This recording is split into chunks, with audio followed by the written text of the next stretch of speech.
My name is Dawn. People say I'm eccentric, but I disagree. We are a family of three, my husband, son, and me. My in-laws live in the main house on the same property. I'm an ordinary housewife.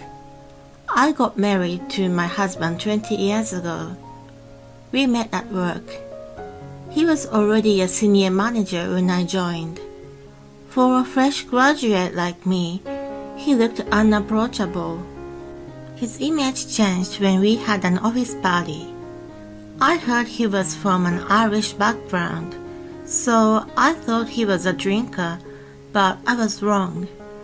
When I went to pour wine into his glass, "Just pretend, but don't pour in, thank you," he shyly said with a red face from alcohol. Compared to his usually stoic face, "You are quite adorable," I blurted out. His eyes were wide open and his already red face flushed brighter. Adorable? That's a first. He seemed extremely embarrassed. I fell for him at that moment. We became more familiar with each other in the office, and eventually, "Would you like to go out for dinner with me?" He asked me out. He was 30 years old at the time. It supposedly took tremendous courage for him to ask a 20-year-old. He cared about the 10 years age difference, but I didn't think much of it. On the contrary, I was happy to have a boyfriend who was mature and I could rely on. We got engaged after 2 years of dating. We first announced it to my parents, who lived 3 hours away by car. Then I was going to meet his parents for the first time. They had a huge house in an affluent neighborhood an hour away. "Wow, what a big house! You grew up here?" I was so excited to find out more about him. Seeing me animated, his mother chuckled. "Such a cute girl. Come inside." Wearing an elegant pink dress, she looked much younger than her age.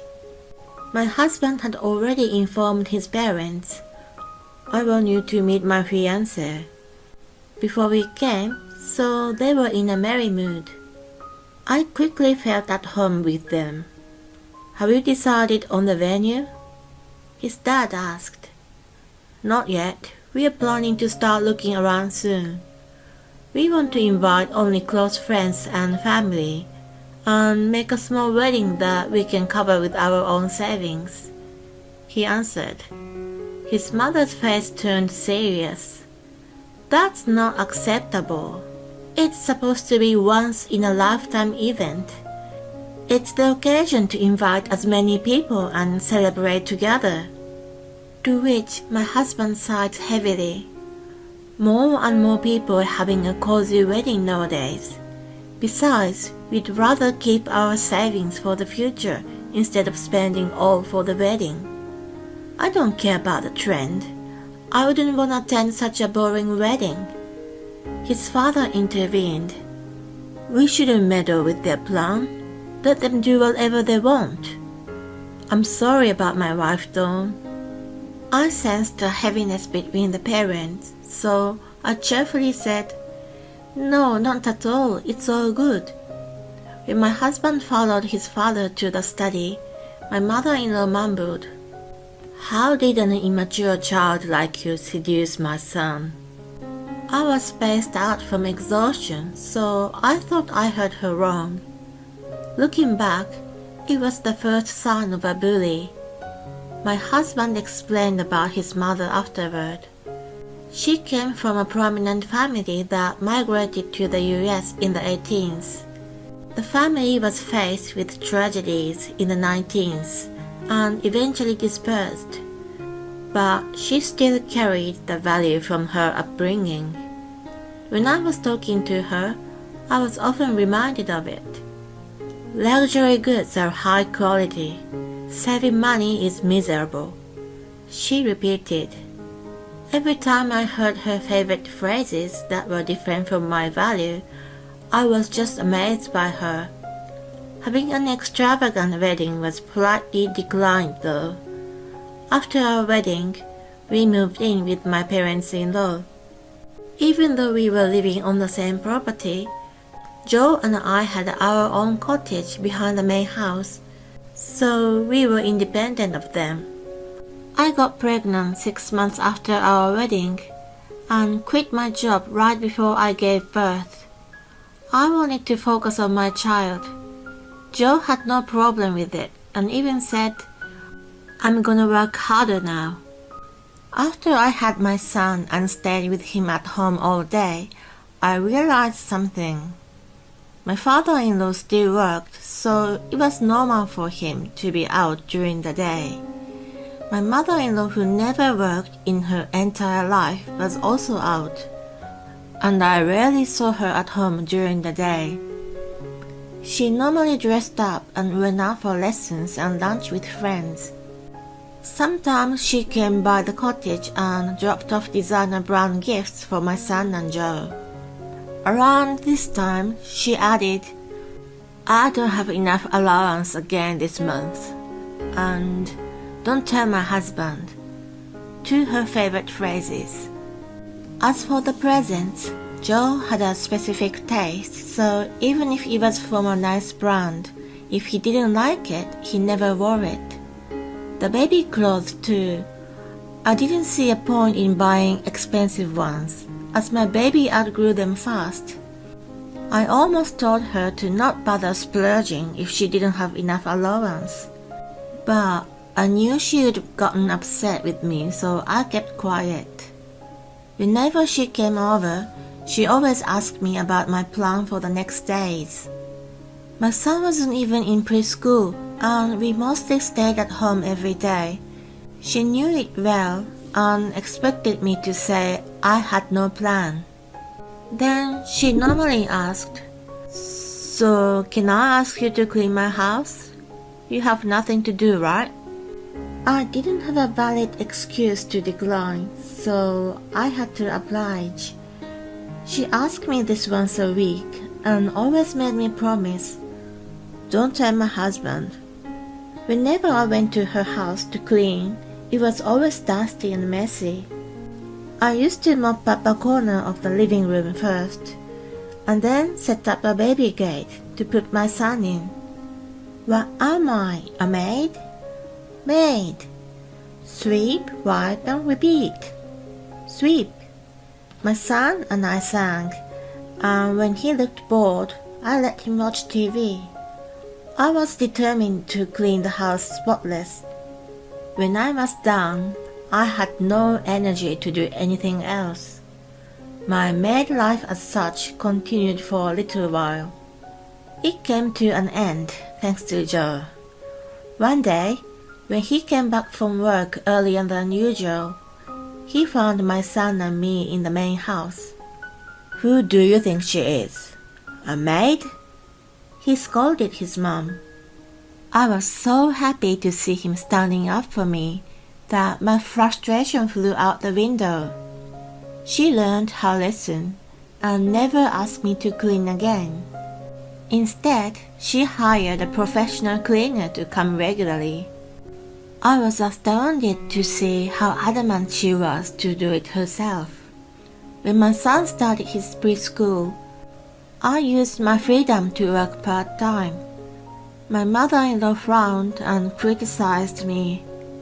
"People think my son's not making enough money, and your poor son will have a lack of parental affection." I normally didn't argue with her, but for this one, "Joe makes enough money. It's my choice to work. I want my son to see that his mom is capable of multitasking." She still looked displeased and mumbled, "The job of a mother is to be pretty and affectionate." I shrugged her off. I put effort into my part-time job and increased my work hours according to my growing son's schedule. Seeing me hard at work, Joe and my son started to share housework with me. I was very thankful to them. My son eventually became high school senior. and studied hard to get a scholarship to the university he wanted to go to. I informed my parents and in-laws about his achievement. Just when I was relieved and melancholic about my son, my mother-in-law showed up unannounced. What a grandson I have, a scholarship. He's becoming an excellent man like his father. Thank you very much. We are so proud of him. I invited her to sit in the living room and then sensed something strange. She came to congratulate him, but she didn't bring any gifts. She liked to show off, so she secretly continued to bring expensive sweets and clothes even after the cleaning incident. It was very weird for her to come empty-handed for such a big celebratory event as this. She asked, "Where are he and Joe?" "School and work. It's a weekday." "All right, you're alone today." I couldn't figure out where she was going with the conversation. Then she suddenly made a serious expression. "You know that endowment life insurance you've been paying for the education. You said it's coming to the end of term, right?" "That's right." "Can I borrow that money in secret? My husband's salary has gone down recently because of the recession. I don't have enough for my recital, and also my friends and I have been planning a trip. Just a small amount like $5,000. $5,000? I was flabbergasted by the nonchalant way she mentioned the amount. "Of course not. I can't let you borrow such a big amount." "Well then, a couple of thousand would do. I heard the policy gives you like $100,000. It's not a lottery. What Joe and I saved is coming back. But there's also a scholarship. You should let him pay for his own education anyway. I urgently need that money. I should be the priority." She was being illogical and wasn't taking no for an answer. I unusually became upset with her and firmly said, "Absolutely not." I apparently made her grumpy. "Fine." She stood up and grimaced at me. "You're such a heartless, stingy person. Your son raised by such a mother won't have a good future." I couldn't calm down even after she left. So I opened a can of beer while cooking dinner. Even though she didn't have the money, she couldn't stop splurging. I always knew she was trouble, but I tolerated her to keep a good relationship. I had been telling myself that she had a different upbringing, but she ignited my anger this time. Just because her selfish request was declined, she made a ridiculous remark about my son. I told Joe what his mom said to me word for word after my son retreated to his room that night. "I've been keeping it from you, but I lent her money before and she hasn't paid it back yet." "Wait, you too?" It became clear that both of us had a small amount of money owed. Since we lived so close to the parents, we didn't want to create an awkward atmosphere by refusing her.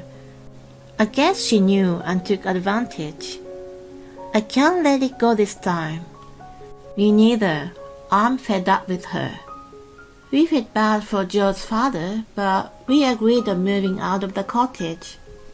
"Hey, hon, there's something I really want to do before we move." I proposed a plan to retaliate against her. I was going to make her regret insulting not only me but my son as well. My determination was burning. I prepared the necessary evidence in a month. After sharing them with Joe and my son, I finally started my plan rolling. It was the first weekend of July. I aimed my visit to coincide with dinner time, so both my mother and father-in-law would be at home. Joe and I told them we had an important thing to discuss. As soon as we sat down in their living room, Joe pretended to be remorseful. store made a mistake and opened some of your mail. They were wrongly put in our post. We are very sorry." I produced 5 envelopes and a folded paper on a coffee table.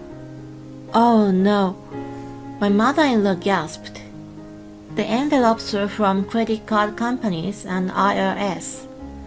I selected ones that said important and urgent from the mail I had collected in a month. Our mailboxes stood next to each other, so the mailman sometimes mixed up. When he saw me cleaning the yard, he didn't hesitate to pass me 2 bundles. It was easy to differentiate mail related to her financial issues from seeing them for so long. Hence, I picked the top 5 for this occasion. "Oh my God, you haven't been paying all of this?" My father-in-law frowned at his wife. As I expected, he had no idea how much he has been squandering. She stuttered. "It just slipped my mind. That's all. I'll pay them tomorrow." She made a lame excuse and hurriedly collected the envelopes. As Joe and I were leaving, I pretended to remember something and said, "Oh yeah, there were a few with immediate deadlines. I'm very sorry for not coming sooner." I gave a big smile to my mother-in-law, who was grimacing at me from behind her husband. 2 weeks later, she purposely came over when Joe and my son were out. I was expecting her visit, so I greeted her as usual and let her in. As soon as she walked into the living room, "Please do me a favor. Can you make a payment for these on my behalf? You know, I'm quite busy and can't make it to the bank on time." She pulled out the bills in front of me. Those were taxes for a property and a car, and credit card bill for online shopping.